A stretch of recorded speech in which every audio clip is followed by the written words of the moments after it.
Let's translate some sentences to Bisaya. Are you ready? Yes. Okay, the first sentence will be Naun sa ka. What's that? Naun sa ka. What does it mean? Nakaan. Oh yeah, correct. Nakaon na ka. What does it mean? Nakaon na ka. What else? Sa pa may muna hinamduman. Muadto ko sa eskwelahan. What did I get? Muadto ko sa eskwelahan. Muadto ko sa eskwelahan. That's right. Next. How about in Bisaya? How about where have you been? Where have you been? Oh, ano sa na sa Bisaya? Asa kagikan. Asa kagikan. Or asa ka niadto. Asa ka niadto. Okay, next. Unsa man yung Do you love me? Do you love me? Do you love me? Unsa man na sa Bisaya? Palangga ko nimo. Palanggan nimo. Kunimo. Kunimo.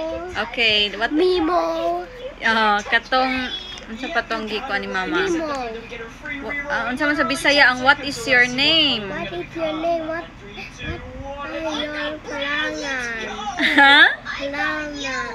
What is your palangan? Unsa imong pangalan? Unsa imo palangan? Pangalan.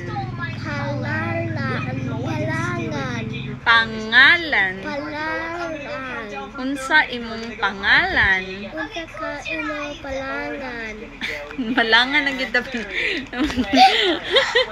What else? Katong ganiha anak ka nga I am bulingit. I am bulingit. Okay, say it in Bisaya. Bulingit. I am so bulingit. You said right? I am so bulingit. Okay, Right? in Bisaya kay bulingit kaayo ko. Bulingit.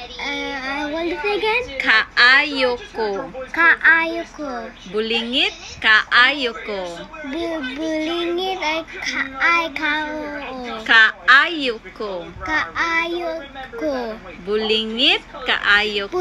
Bulingit what is it? Kaayo ko. Kaayo ka. Last one. Bulingit kaayo ko. Very good. Yes!